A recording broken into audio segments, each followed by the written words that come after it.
पिछले कुछ समय से देखने को मिल रहा है कि जो भी देश भारत की ज़्यादा अगेंस्ट जाने की कोशिश करता है, भारत की खिलाफत करता है, उसके साथ कोई ना कोई प्रॉब्लम जरूर होता है। पाकिस्तान का हाल तो हम सब देख ही रहे हैं। उसके बाद टर्की ने कश्मीर आग जलाना शुरू कर दिया था, जिसके बाद टर्की की अर्थव्यवस्था भी गड्ढे में गिर गई है। मालदीव्स ने भारत की सेना को निकाला और भारत के अगेंस्ट गया। उसके बाद मालदीव्स की इकोनॉमी बर्बाद होने की कगार पर आ गई है। श्रीलंका चाइना की गोद में जाकर बैठ गया था, तो उसके बाद श्रीलंका में जो इकोनॉमिक क्राइसिस आया उसको तो पूरी दुनिया ने देखा है। और रिसेंटली बांग्लादेश की गवर्नमेंट ने भारत का विरोध करना क्या स्टार्ट कर दिया। तो आज हम देख रहे हैं कि बांग्लादेश की सरकार के पास लोन्स की रिपेमेंट और इंपोर्ट बिल भी पे करने के लिए पैसे नहीं है। एंड इस लिस्ट में लेटेस्ट नाम ऐड हो गया है कनाडा का। ये वही कनाडा है जो 3-4 महीने पहले भारत तक को आंखें दिखा रहा था, लेकिन आज हालात ये हो गए हैं कि कनाडा के मिनिस्टर्स दूसरी कंट्रीज में जाकर मदद की गुहार लगाने के लिए मजबूर हो गए हैं।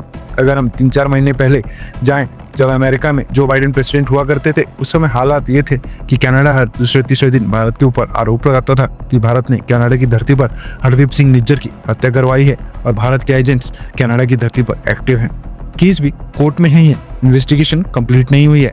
भारत के खिलाफ एक भी सबूत कनाडा ने पेश नहीं किया है, लेकिन फिर भी कनाडा के prime minister Justin Trudeau, Canada की सिक्योरिटी एजेंसीज और कनाडा के फॉरेन मिनिस्टर ये सब भारत के ऊपर आरोप और एलिगेशंस लगाते हुए स्टेटमेंट दिया करते थे। लेकिन आज की डेट में कनाडा की सरकार का सारा फोकस भारत से हट गया है और अब अपनी जान बचाने के ऊपर फोकस किया जा रहा है। अनेक भी स्टेटमेंट अब कनाडा की तरफ से भारत को लेकर नहीं दी जा रही है। अभी कुछ दिन पहले डोनाल्ड ट्रंप ने 1 फरवरी को कनाडा से इंपोर्ट होने वाली सभी आइटम्स के ऊपर 25% एडिशनल टैरिफ लगाने की अनाउंसमेंट की थी, लेकिन उसके बाद कनाडा की गवर्नमेंट ने कहा कि वो इलीगल इमिग्रेशन को रोकने के लिए डोनाल्ड ट्रंप के साथ मिलकर पूरी तरह से कोऑपरेट करेंगे, टास्क फोर्स बनाकर बॉर्डर पेट्रोलिंग को और भी मजबूत करेंगे।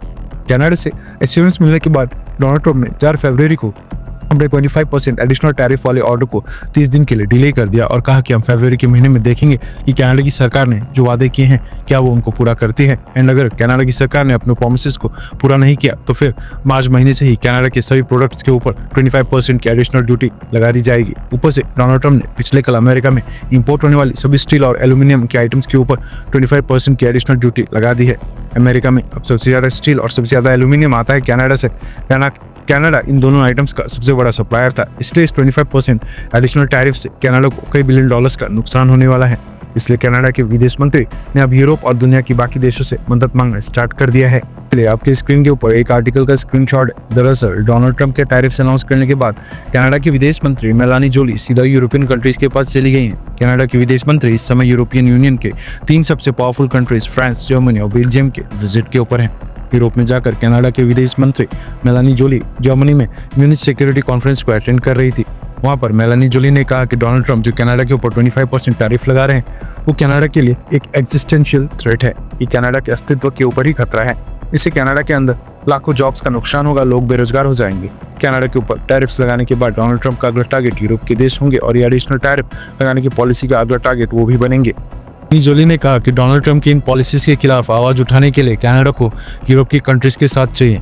हम सबको साथ मिलकर काम करना होगा। इसके साथ ही कैनेडियन विदेश मंत्री ने बताया कि कनाडा ने डोनाल्ड ट्रंप एडमिनिस्ट्रेशन के साथ रीनेगोशिएशन की भी कोशिश की, लेकिन डोनाल्ड ट्रंप के साथ मसला ये है कि जब आप उनके साथ नेगोशिएशंस करते हैं तो आपको उनकी सारी बातें माननी पड़ती हैं, लेकिन डोनाल्ड ट्रंप भी स्ट्रेंथ को रिस्पेक्ट करते हैं। अमेरिका में केवल 1% फेंटानिल और केवल 1% इलीगल इमिग्रेंट कनाडा से आते हैं।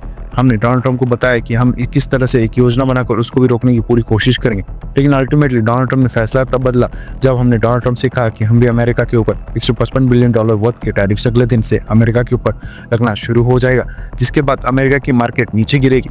अमेरिका में गैस और फ्यूल की कीमत लगातार ऊपर बढ़ती जाएगी। कनाडा की विदेश मंत्री मेलानी जोली आगे कहती हैं कि मेरा पॉइंट यह है कि अगर अमेरिका ये सब कनाडा के साथ कर सकता है तो जो उसका सबसे पुराना और भरोसेमंद एलाई है, तो फिर कनाडा के बाद अगला नंबर यूरोप के देशों का लगने वाला है और डोनाल्ड ट्रंप यूरोप की कंट्रीज के ऊपर भी इस तरह के टैक्सेस लगाएंगे। इसलिए हम सब देशों को मिलकर डोनाल्ड ट्रंप एडमिनिस्ट्रेशन के खिलाफ एक साथ मिलकर काम करना चाहिए। अब अगर इस पूरी सिचुएशन को देखा जाए तो कनाडा ऑलरेडी एक बड़े फाइनेंशियल क्राइसिस के करीब है। हाउसिंग क्राइसिस आज के डेट में कनाडा के अंदर पीक के ऊपर है, जॉब्स वहां पर बिल्कुल नहीं है। इसलिए डोनाल्ड ट्रंप के टैरिफ के कारण कनाडा की इकोनॉमी कोलैप्स कर सकती है। कनाडा की जीडीपी $2.8 ट्रिलियन है, जबकि अमेरिका की जीडीपी $28 ट्रिलियन की है। ऊपर से एक इंटरेस्टिंग फैक्ट ये भी है कि कनाडा जितना भी सामान एक्सपोर्ट करता है, यानी जितने भी गुड्स एक्सपोर्ट करता है, उनमें 50 से 60% का करीब अकेले अमेरिका को जाता है। इसलिए इस पूरे ट्रेड वॉर में कनाडा अमेरिका के ऊपर डिपेंडेंट है, लेकिन अमेरिका को फर्क नहीं पड़ेगा अब, क्योंकि कनाडा अकेले अमेरिका से टक्कर नहीं ले सकता। बस यही कारण है कि कनाडा के विदेश मंत्री यूरोपियन देशों के पास जाकर उनसे मदद मांग रही हैं और दुनिया के बाकी देशों को यूनाइट करने की कोशिश कर रही हैं।